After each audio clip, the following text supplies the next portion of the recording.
नमस्कार, आप देख रहे हैं इंडिया न्यूज़ का यूट्यूब चैनल इन खबर। मैं हूं आपके साथ कंचन जसवानी और हमारे साथ है तिवारी जी। अक्सर आपने देखा होगा हमारे वीडियोस में हमारे साथ रहते हैं वो। आज हम बात करेंगे कि कौन है अजीत डोभाल। ये मैं इसलिए कह रही हूँ क्योंकि अब से कुछ ही देर पहले एक तस्वीर अनंतनाग से सामने आई है जिसमें अजीत डोभाल, क्योंकि आपने देखा है जब से जम्मू कश्मीर से विशेष राज्य का दर्जा हटाया गया है, 370 हटाया गया है जम्मू कश्मीर से, वहां पर अजीत डोभाल पहुंचे हुए एनएसए और वो जगह जगह जाकर लोगों से बातचीत कर रहे हैं, उसका जायजा ले रहे हैं। कुछ दिन पहले आपने देखा था शोपियां में थे, श्रीनगर गए थे और आज वो अनंतनाग पहुंचे हैं। भेड़ों की मंडी में पहुंचे, लोगों से बातचीत की और तभी एक ट्रेडर से उन्होंने पूछा, एक भेड़ देख रहे थे और उन्होंने ऐसे एक ट्रेडर से पूछा इसका दाम क्या है, तो उसने कहा 10,000। फिर उन्होंने पूछा कि इसका वेट कितना है, उस ट्रेडर ने कहा कि 35 से 36 किलोग्राम है। फिर आगे उस ट्रेडर ने कहा कि आपको पता है ये मैं कहाँ से लेकर आया हूँ, ये लद्दाख कारगिल द्रास से है, आपको ये मालूम है कि द्रास कहाँ पर है? तो वहाँ पर डिप्टी कमिश्नर भी मौजूद थे। उन्होंने कहा कि तुम्हें पता है, ट्रेडर से उन्होंने कहा तुम्हें पता है कौन है, ये एनएसए हैं। और उसके बाद से ये तस्वीर सोशल मीडिया पर भी बहुत वायरल हो रही है। तो ये अपने आप में बहुत कुछ बयां करती है तिवारी जी कि एनएसए का खुलेआम इस अंदाज में घूमना बिना किसी डर के सिर्फ कश्मीरियों को ही नहीं बल्कि पूरे देश को एक बहुत बड़ा मैसेज कन्वे कर रही है। एक्चुअली एनएसए जो अजीत डोभाल है उनको इसमें महारत हासिल है। आपको पता होगा कि आईबी चीफ रहते हुए वो पाकिस्तान में भी रह चुके हैं और वो वहाँ तक पहुँच गए थे पाकिस्तान में जहाँ पे कि मौलवियों का और मुस्लिमों का जमावड़ा लगता था और वहाँ से बहुत सारी जानकारियाँ निकाल करके लाए थे। इसके अलावा वो न जाने कहाँ कहाँ पहुँचे हुए हैं। तो आम लोगों से घुलना मिलना वो आईबी का कार्यप्रणाली का हिस्सा है, इसलिए बहुत जल्दी घुल मिल जाते हैं। अभी 2 दिन पहले पिक्चर आई थी, वो लोगों के साथ खाना खा रहे थे। हाँ, तो अभी जो कश्मीर पूरा का पूरा ऑपरेशन है, चाहे बिल से लेकर के और अभी तक, उसके पीछे के जो मास्टरमाइंड पूरी प्लानिंग जो है वो इन्हीं की मानी जा रही है और इन्हीं को ये पूरी जिम्मेदारी भी दी गई है कि अब बिल तो बन गया, कानून बन गया, अब उसको कैसे इम्प्लीमेंट होना है कि ज़्यादा बखेड़ा खड़ा ना हो, बवाल ना हो, तो इन्हीं को पूरी जिम्मेदारी है। तो लिहाजा वो आम लोगों में घुलने मिलने की कोशिश कर रहे हैं। पहले शोपियां, श्रीनगर और अनंतनाग, वो सारे इलाके जो सबसे संवेदनशील इलाके हैं, वहां पर जाकर इतने आराम से घूमना ये साफ दर्शाता है कि कश्मीर में जो सेंट्रल की तरफ से जो वहां पर तैनात किए गए हैं सुरक्षा बल, वो कितने एक्टिव हैं।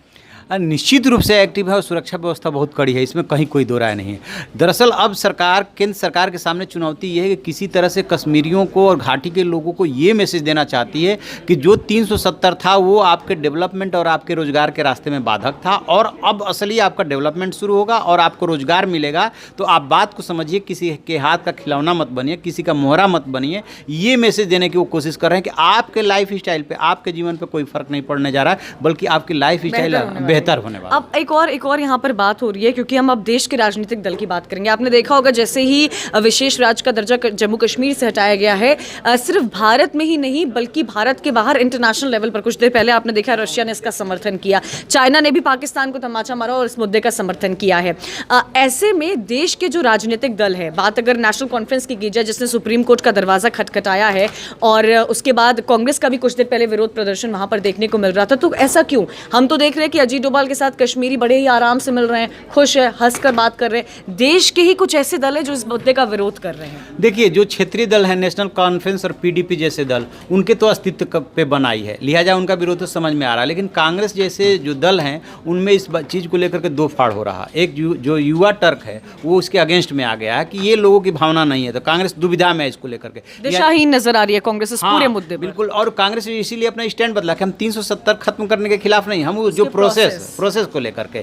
तो ये विरोध, राजनीतिक दलों का विरोध तो देश में कोई बहुत ज़्यादा मायने नहीं रख रहा है। अब बात आती है दुनिया की, तो पाकिस्तान ही खुद इस मामले में अलग थलग पड़ गया है और जो उसको सबसे ज़्यादा उम्मीद चाइना से थी, तो चाइना ने भी उसका साथ नहीं दिया, कहा कि आप लोग शिमला समझौते के तहत बात कीजिए। और इसके अलावा जो उन्हें उम्मीद थी वहाँ से, तालिबानियों से उम्मीद थी, उनको उम्मीद थी अफगानिस्तान से, वहाँ तक से उनको मैसेज दिया गया कि दोनों मुद्दों को आप आपस में मत जोड़िए। तो एक तरह से सब जगह से उसे खरी खरी मिल गई है। पाकिस्तान आइसोलेटेड हो गया है तिवारी जी, देखिए हर तरफ से आइसोलेटेड हो गया है। इतनी आर्थिक मंदी चल रही है पाकिस्तान में, उसके बाद भी पाकिस्तान एक से एक एक्शन लिए जा रहा है। लेकिन अब इतनी सारी चीज़ों के बाद पाकिस्तान अपने आप को इंटरनेशनल लेवल पर कहाँ देखेगा?